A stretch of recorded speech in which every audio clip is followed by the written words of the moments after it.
हम अपने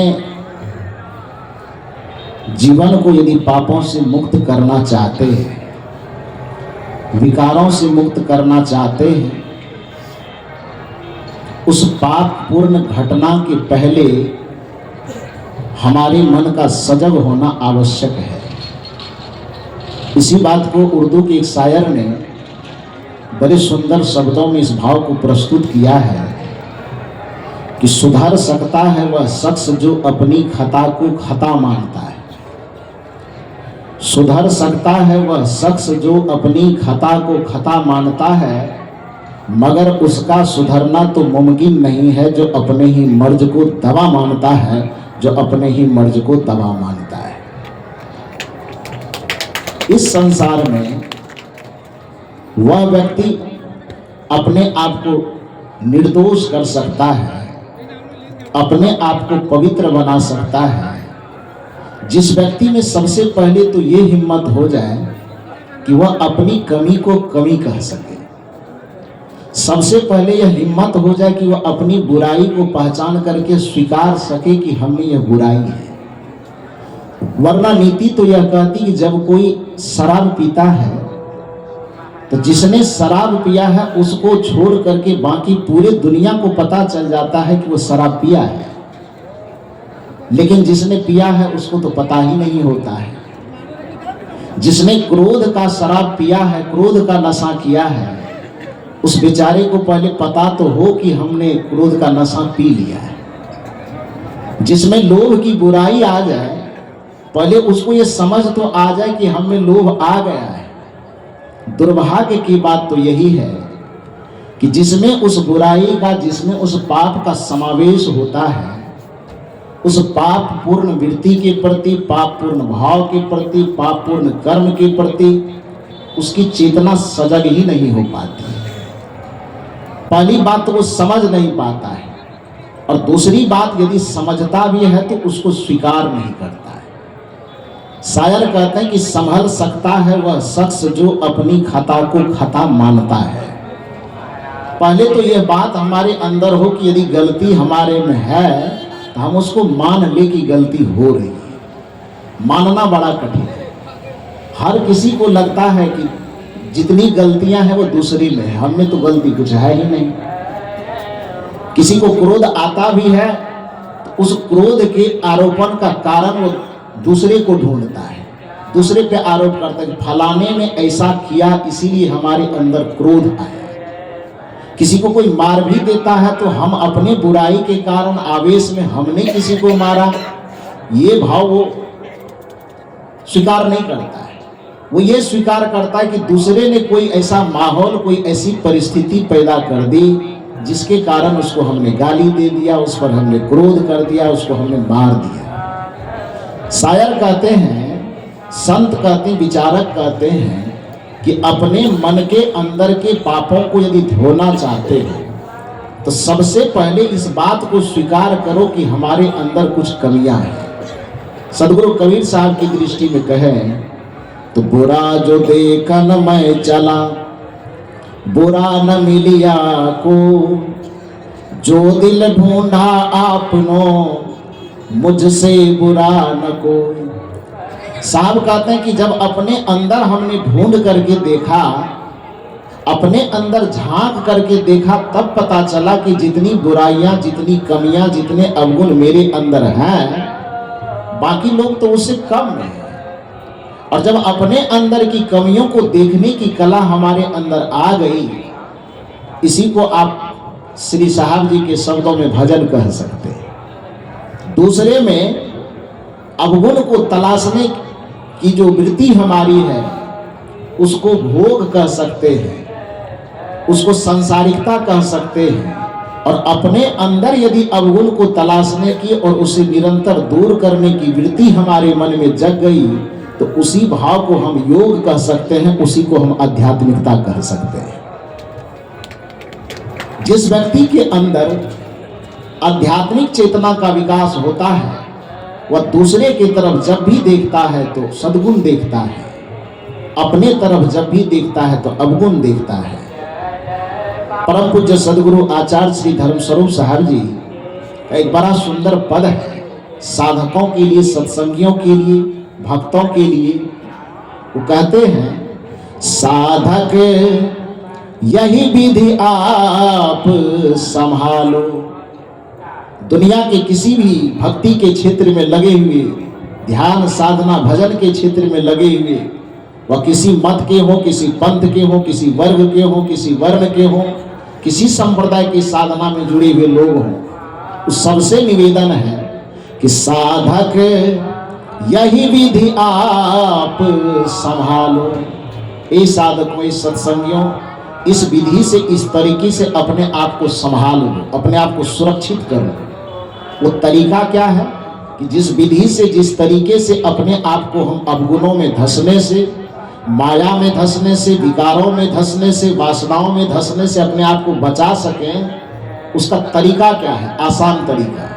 तो निवेदन है, साधक यही विधि आप संभालो।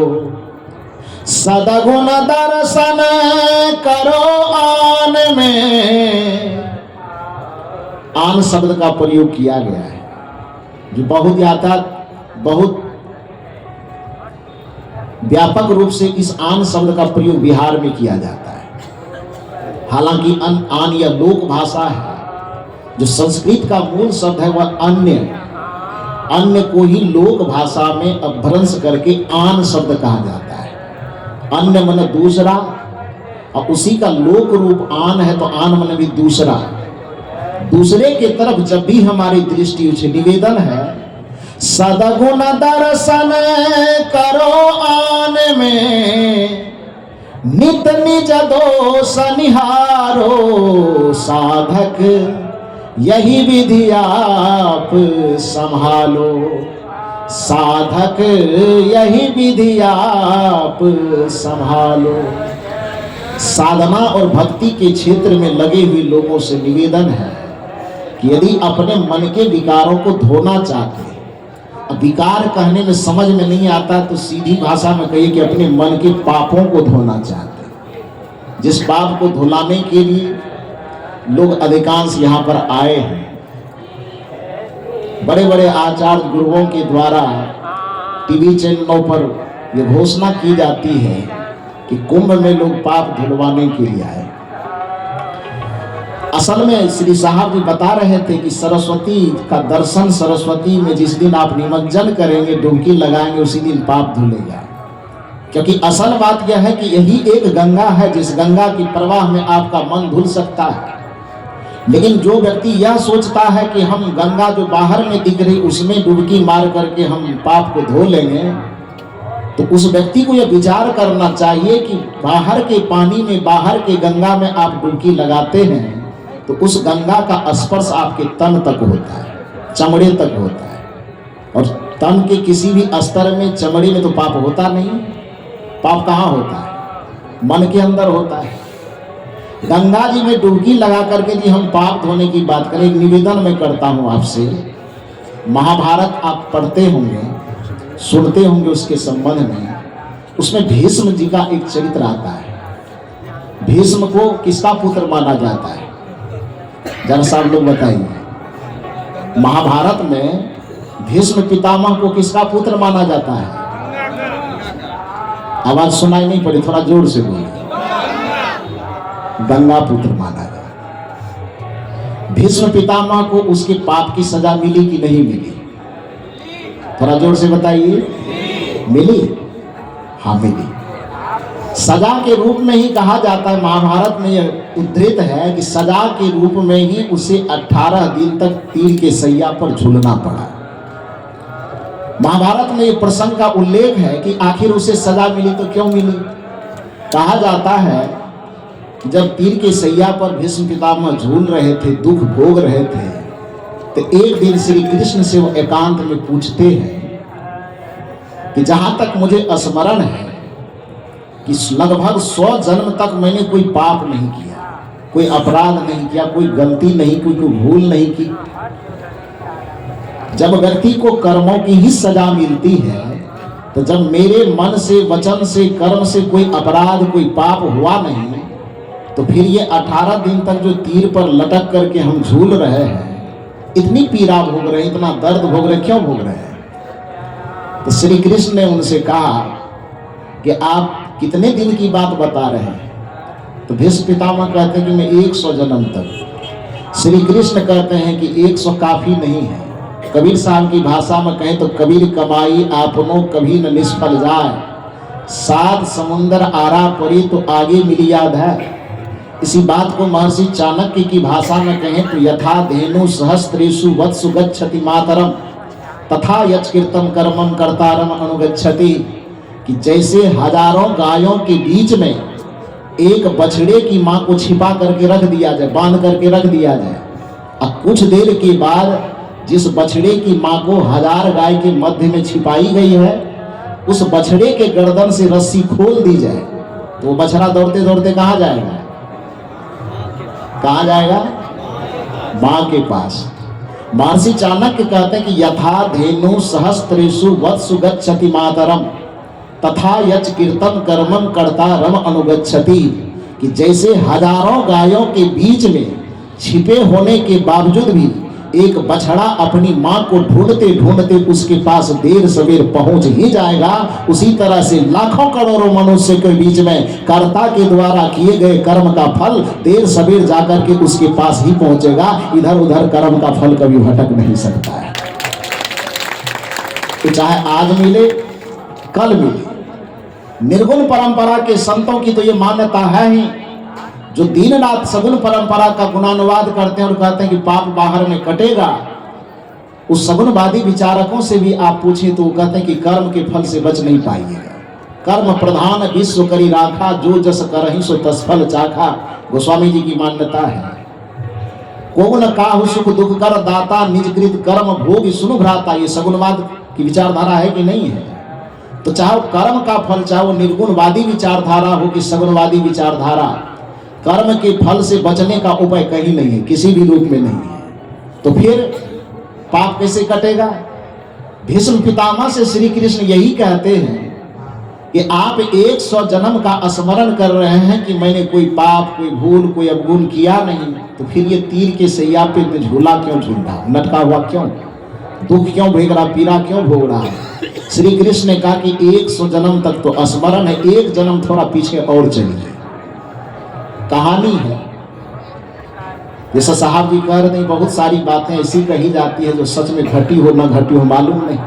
क्योंकि साहित्य जब रचना की जाती है तो साहित्यिक रचना में 2 प्रकार की विधा का प्रयोग किया जाता है, एक यथार्थवादी विधा और दूसरा आदर्शवादी विधा।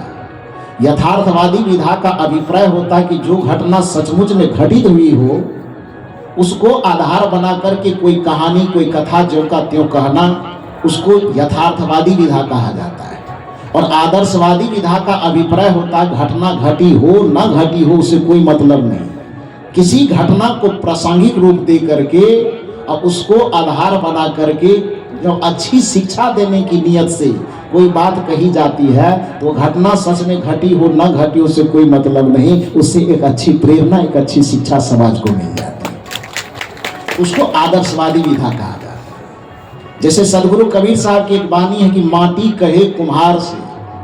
अब यदि इस पर यथार्थवादी चश्मा हम लगाएंगे तो प्रश्न पैदा हो जाएगा कि माटी कहे कुम्हार से, तो मिट्टी को बोलने की कब से अकल आ गई? मिट्टी की भाषा कबीर साहब कब से सुनने लगे? तो यहाँ यथार्थवादी दृष्टिकोण तो लगेगा नहीं, यहाँ आदर्शवादी दृष्टिकोण लगेगा कि माटी कहे कुम्हार से। यद्यपि मिट्टी कभी कही नहीं होगी कबीर साहब से कुछ, और कबीर साहब ने मिट्टी की बात सुनी भी ना होगी, लेकिन आदर्शवादी विचार यहाँ पर काम करेगा कि उस मिट्टी और कुम्हार के प्रसंग के माध्यम से सदगुरु कबीर साहब जनमानस को निरहंकारिता का संदेश देना चाहते हैं, अहंकार न करो यह संदेश देना चाहते हैं। तो संदेश का जो भाव है वो सर्वोत्तम होने के कारण घटना न भी घटी हो फिर भी उस घटना का प्रसंग बना करके लोगों को कहा जाता है, ताकि लोगों की चेतना सुलझे और लोगों में गलत करने की प्रवृत्ति कम हो और अच्छाई के ओर लोगों का झुकाव हो, इसलिए उसको आदर्शवादी विधा कहा जाता है। तो श्री कृष्ण ने भीष्म पितामह को कहा कि भाई आप 100 जन्म तक का स्मरण कर रहे, एक जन्म और पीछा चलिए, और एक जन्म पीछा ले जाकर कहा जाता है कि भीष्म पितामह को उसको अपने कर्म का स्मरण करवाया गया। उसमें पता क्या चला कि भीष्म पितामह पूर्व में भी एक राजा थे, राजकुमार थे। अपने युवा अवस्था की उन्मत्तता में वो चले जा रहे थे रथ पर। चलते चलते चलते चलते कुछ दूर चलने पर उसके रथ के आगे में एक सांप चलता हुआ दिखाई दिया। तो कुछ जगह पर बिल्ली को रास्ता काट देने को अपशगुन माना जाता है, इसको सदगुरु कबीर साहब की निगाह में भ्रम कहा जाता है। कुछ लोग को तेल वाले यदि रास्ते में लेकर के चलते हुए दिखाई दे तो उसको अपशगुन माना जाता है। कुछ जगह और कुछ जगह और कुछ। शायद उसके सामने में, उसके समाज में यह माना जाता हो कि किसी यात्रा के समय सांप यदि रास्ता काट दे तो वह भी अपशगुन हो। तो संजोग से किसी यात्रा पर भीष्म पितामह जा रहे थे और उनके रथ के आगे से एक सांप गुजर गया। भीष्म पितामह को यह बात बहुत बुरी लगी। उस समय वो भीष्म पितामह नहीं थे, उनके वो 100 वर्ष पहले, 100 जन्म पहले की घटना बताई जा रही। तो उस समय में वो उस सांप को अपने रथ से उतर करके उस सांप को तीर से 2, 4, 5 जगह चुभो करके उसको घायल कर दी। अब घायल करने से भी उनको संतुष्टि नहीं मिली, उस सांप को तीर के नोक पर उठा करके अब फेंकते हैं बड़ी जोर से। तो जोर से फेंकने के कारण बगल में एक बबूल का वृक्ष था, उस बबूल के वृक्ष पर जाकर के वो सांप अटक गया। क्योंकि फेंकने में इतनी ताकत लगी थी, इतना जोर से फेंका गया था कि वो बबूल के वृक्ष पर जाकर के अटके। उसी समय बहुत सारा कांटा उस सांप के शरीर में चुभ गया। अब वह सांप उस कांटे के चुभन से बड़ा छटपटा रहा है, दर्द महसूस कर रहा है। और दर्द भोगते भोगते छटपटाते छटपटाते लगभग 18 दिन के बाद वह प्राण का त्याग किए। उसी कर्म का फल कहा जाता है कि 101 जन्म के बाद भीष्म पितामह को उस तीर के सैया पर 18 दिन झूला झूल करके भुगतना पड़ा। मेरा प्रश्न आपसे यह है कि जिस भीष्म पितामह को पूरी दुनिया गंगा पुत्र के रूप में जाना जाता है, गंगा पुत्र यानी गंगा जी का पुत्र, जो भीष्म पितामह खुद गंगा जी के पुत्र है, महाभारत कथा के अनुसार जब गंगा मैया अपने पुत्र के 100 जन्म पीछे के पाप को नहीं धो पाई, तो आप लोग गंगा जी के कौन है? मौसी के बेटा की नानी के बेटा है?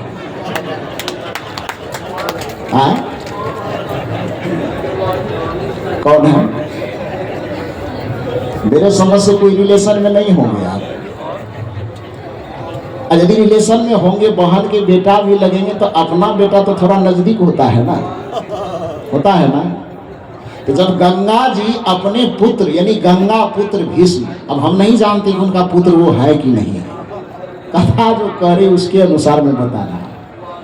तब गंगा जी अपने पुत्र का 100 जन्म पूर्व किए गए पाप को जब वह नहीं धो पा रही है, तो कदाचित यदि हम अपने जीवन में कुछ पाप, कुछ गलत, कुछ उल्टा करते हैं, तो उस पाप को उस गंगा में 2-4 मिनट डुबकी लगा लेने से उस पाप को धोना कैसे मान लेते हैं।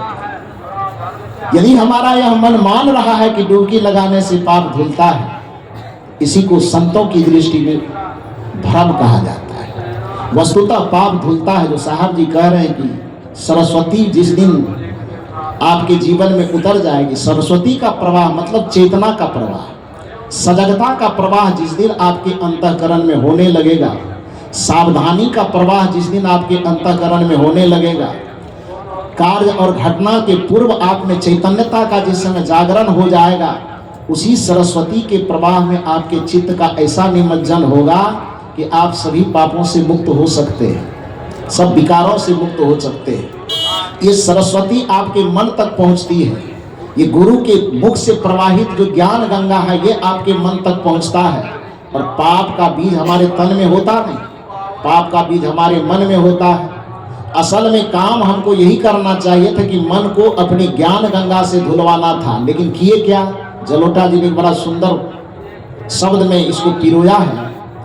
धोना था मन भूल गया तू, धोता रहा तन मल मल के। असली काम हमें क्या करना था? मन की धुलाई करनी थी। क्योंकि पाप और पुण्य का बीज जो साहब अभी बता रहे थे कि दोनों बीज हमारे जीवन में है, तो तन में कोई बीज नहीं है। तन तो एक साधन मात्र है। इस साधन में कोई पाप और पुण्य नहीं होता है। नीति कहती है कि साधन पाप और पुण्य से, गुण और अवगुण से, दोनों से मुक्त होता है।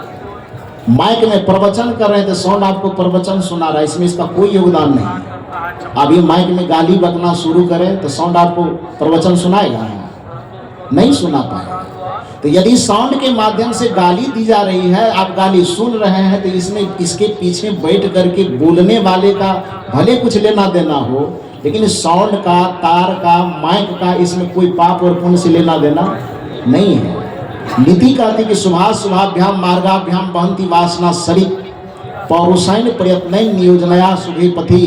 कि साधन अपने आप में पाप से, पुण्य से, गुण से, अवगुण से बिल्कुल मुक्त होता है। साधन में कोई दोष नहीं होता है। एक चाकू यदि डकैत के हाथ में जाता है, तब वह चाकू किसी का पेट फाड़ करके उसे मार देता है। लेकिन वही चाकू जब किसी डॉक्टर के हाथ में जाता है, तो किसी के पेट को फाड़ करके उसकी जिंदगी बचा लेता है। इसलिए चाकू न तो पापी है न पुण्यात्मा। चाकू जब डॉक्टर के हाथ में गया, तो उस चाकू को आप पापी कैसे कह पाएंगे? वही चाकू यदि डकैत के हाथ में गया, तो उस चाकू को पुण्यात्मा कैसे कह पाएंगे? वस्तुतः चाकू न पापी है न पुण्यात्मा है। डॉक्टर के हाथ में जाने से वह पुण्यात्मा बन जाएगा, और डकैत के हाथ में जाने से वह पापी बन जाएगा। उसी प्रकार से यह तन यदि राम के पास गया तो पुण्यात्मा बन जाएगा, और यदि यह तन रावण के पास गया तो पापात्मा बन जाएगा। यह तन यदि गांधी के पास गया तो पुण्यात्मा बन जाएगा। यह तन यदि गौडसे के पास गया तो पापात्मा बन जाएगा। यह तन यदि कंस के पास गया तो पापात्मा बन जाएगा। यह तन यदि कृष्ण के पास गया तो पुण्यात्मा बन जाएगा। वस्तुतः तन अपने आप में एक साधन है, इसलिए इसमें पाप होता ही नहीं। तो गंगा में डुबकी लगाने से इसका पाप धुलेगा कैसे? पाप और पुण्य के बीज जिस मन के पास है, उस मन तक केवल इस गुरु ज्ञान रूपी गंगा के पहुंचने से, गुरु के ज्ञान रूपी सरस्वती के पहुंचने से, गुरु के ध्यान रूपी यमुना के पहुंचने से, इस त्रिवेणी के पहुंचने से हमारे मन के पाप धुलेंगे। लेकिन हम ऐसा करते नहीं हैं। अधिकांश लोग ऐसा नहीं करते हैं। इसलिए विचारक कहते हैं, धोना था मन भूल गया तू, धोता रहा तन मल मल के। घर का ईश्वर भूल गया तू, घर का ईश्वर भूल गया तू। तीरथ करता चल चल के, धोना था मन भूल गया तू, धोता रहा तन मल मल के। हमने केवल तन को धोने की व्यवस्था की, लेकिन हम मन को धोने की व्यवस्था नहीं की। यह हम लोगों का सौभाग्य है कि सदगुरु कबीर साहब ने जिस गंगोत्री का प्रवाह किया, जिस त्रिवेणी का पहाड़ प्रवाह किया, उस त्रिवेणी के प्रवाह को सदगुरु श्री अभिलाष साहब जी ने एक बहुत बड़ा इतना विस्तार दिया कि सचमुच में प्रयागराज तीर्थ के रूप में आज हम लोगों के सामने वो प्रवाहित हो रहा है, वो दिखाई दे रहा है। और सदगुरु श्री अभिलाष साहब जी के द्वारा प्रवाहित उस धारा को कबीर पारक संस्थान प्रयागराज के या उससे जुड़े हुए हमारे जितने संत गुरुजन हैं, हमारे गुरु भाई हैं, हमारी गुरु बहन हैं, सब लोग अपने समर्पण के माध्यम से, सेवा के माध्यम से इस गंगा के प्रवाह को, इस त्रिवेणी के प्रवाह को इतने सुचारू रूप से एकदम धारा में तेज दे करके इसका प्रवाह करवा पा रहे हैं कि जब तक कबीर पारक संस्थान और जब तक कबीर पारक संस्थान के हमारे साधुओं की सम्मति आपस में सद्बुद्धि बनी रहेगी, तब तक सदगुरु श्री अभिलाष साहब जी के त्रिवेणी कभी बंद नहीं होगी। ये त्रिवेणी का प्रवाह चलता है। हम सब सौभाग्यशाली हैं। इस त्रिवेणी में हम सबों को डुबकी लगाने का अवसर मिल रहा है, और आप लोगों के सौभाग्य में 2 दिन के लिए हम भी शामिल हो गए। आए तो थे हम डुबकी लगाने के लिए, लेकिन परम पूज्य श्री साहब जी हमको अकेले डुबकी लगाने नहीं दिए। साहब जी बता रहे थे कि हमारे पुराने साथी हैं, अब बताइए तो साहब जी कि हम साथी हैं कि शिष्य हैं? ये तो इनकी उदारता है। परम पूज्य जैसे एक आदमी के दो हाथ होते हैं और दोनों हाथ जब उनका मजबूत होता है, दोनों बाजू जब मजबूत होता है तो वह आदमी सर्वांग माना जाता है, उसका पुरुषार्थ ज्यादा सक्रिय होता है। मैं समझता हूं कि हमारे कबीर पारक संस्थान प्रयागराज के जितने साधु संत हैं सदगुरु श्री अविलास साहब जी के अंग थे, लेकिन उसमें जो मैं अपनी नजर से देखा हूं 10 साल 15 साल से, उसमें सदगुरु श्री अविलास साहब जी के दोनों बाजू की यदि तुलना की जाए तो वो दो व्यक्ति तो होंगे कि एक बाजू सदगुरु श्री धर्मेंद्र साहब जी और दूसरा बाजू सदगुरु श्री गुरुभूषण साहब जी। ये हमको झलका। 2 बार मुझे कबीर पारक संस्थान में आने का मौका मिला, एक बार 2010 में और दूसरी बार 2016 में। दोनों बार, एक बार तो मुझे गुरुदेव जी के सानिध्य में साधना शिविर में भाग लेने का मौका मिला था।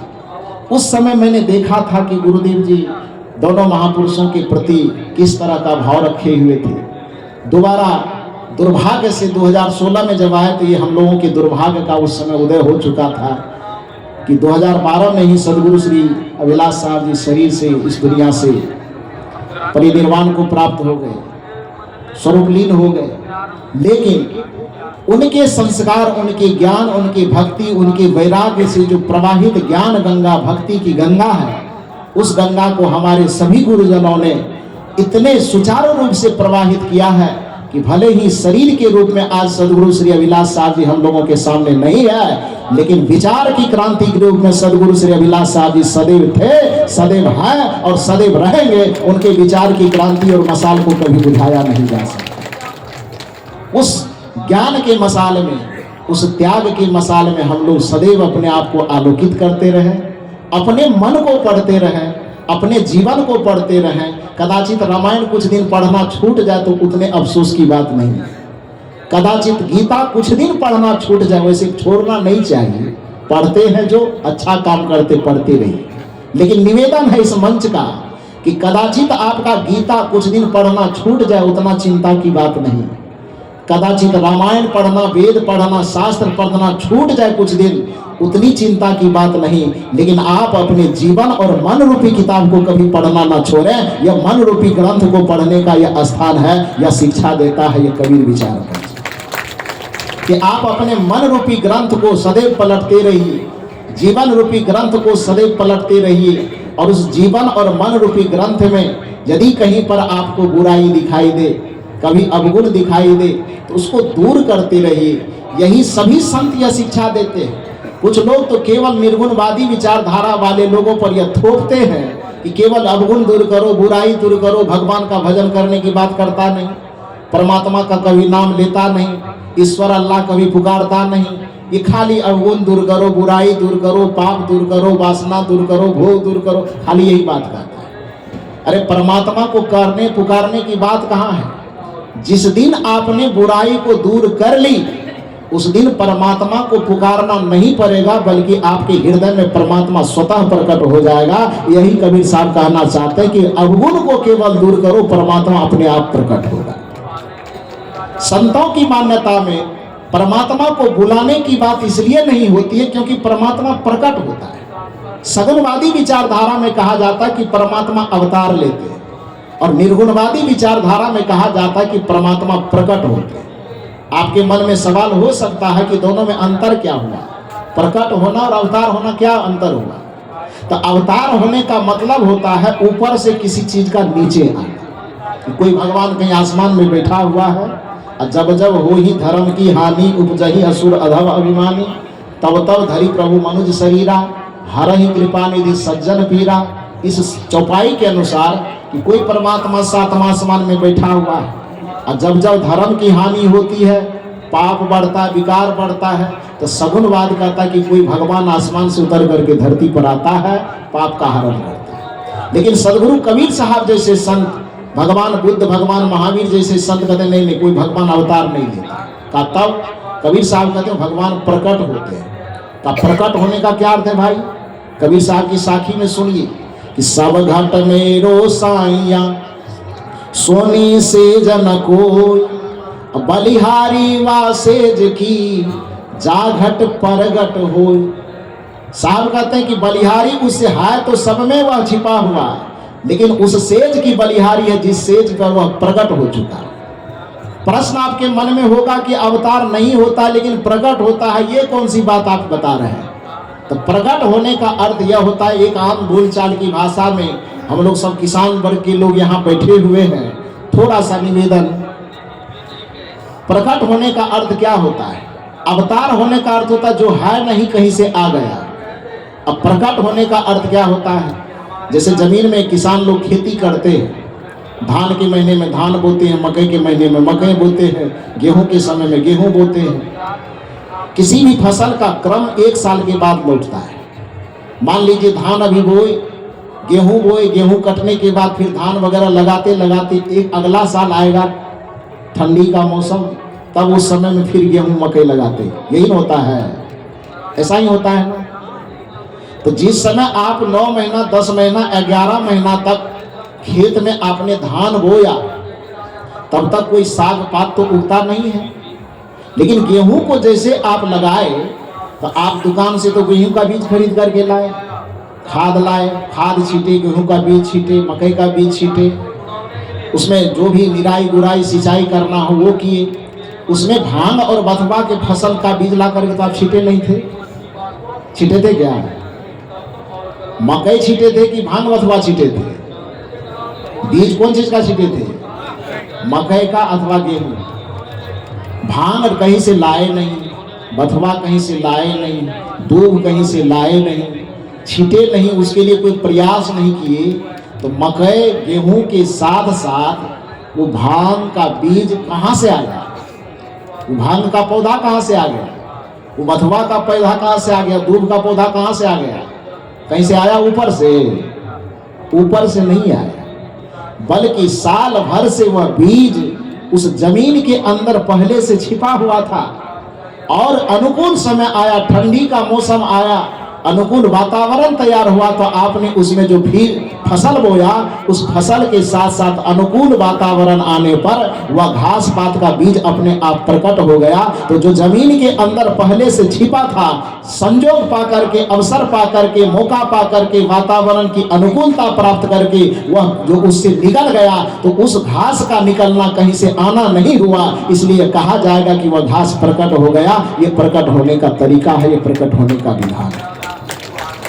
उसी प्रकार से आपके अंदर जो आत्मा छिपा हुआ है वही परमात्मा के स्वरूप है। आत्मा का परमार्थिक स्वरूप ही परमात्मा कहलाता है। आत्मा का परम ऐश्वर्य से विभूषित होना ही उसको ईश्वर कहलाता है। आत्मा क्षेत्रज्ञ इति युक्त संयुक्त प्रकृतिर्गुणः तैरेव विनिर्मुक्त परमात्मेति दाहिरता, कि जब तक आत्मा प्राकृतिक विकारों के अधीन है, जब तक वासनाओं के अधीन है, जब तक पापों के अधीन है, दुर्विचारों कुविचारों के अधीन है, तब तक यह आत्मा आत्मा कहलाती है, तब तक यह आत्मा क्षेत्रज्ञ कहलाती है। लेकिन तैरेव तु विनिर्मुक्त परमात्मेति दाहिरता है, जैसे ही समस्त वासनाओं से, विषयों से, भोगों से, पापों से यह आत्मा मुक्त हो जाती है, तो मुक्त दशा में यह आत्मा ही परमात्मा कहलाना शुरू कर देती है। इसलिए कबीर साहब कहते हैं कि आत्मा के रूप में वह परमात्मा तो सदैव आपके घट में विराजमान है, लेकिन जो ध्यान से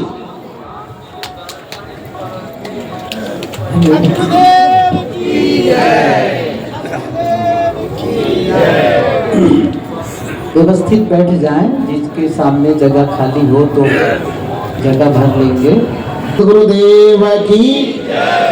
तो मैं निवेदन कर रहा था कि आपके घट में बैठा हुआ जो आत्मा है, उसी को ध्यान के माध्यम से, सजगता के माध्यम से, चैतन्यता के माध्यम से उस आत्मा को अपने स्वरूप में प्रकट कर देना, उस आत्मा को अपने स्वरूप में स्थित कर देना, बस यही परमात्मा को प्राप्त कर लेना है।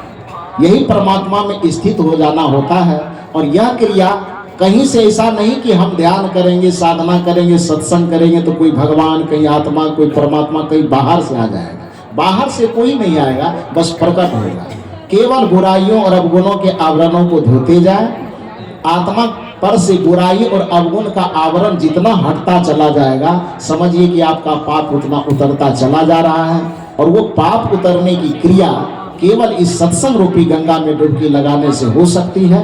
कबीरा मन निर्मल भया, जैसे गंगा नीर, पीछे पीछे हरि फिरे, कहत कबीर कबीर।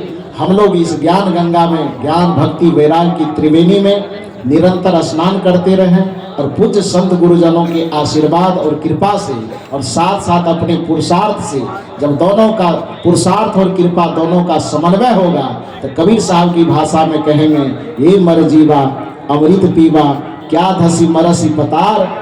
गुरु की दया, साधु की संगत, निकस आप यही द्वार। तो गुरु की दया प्राप्त कीजिए, साधुओं की संगति प्राप्त कीजिए और सब पाप और विकार से मुक्त होकर के अपने परमात्मा स्वरूप में स्थित होइए और सदा सदा के लिए सुख प्राप्त कीजिए।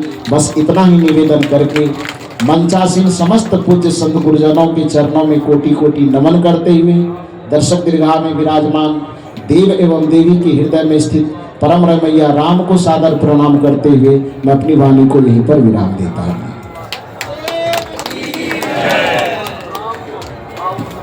कुछ लोग जय बोले और कुछ लोग मौन रहे। मौन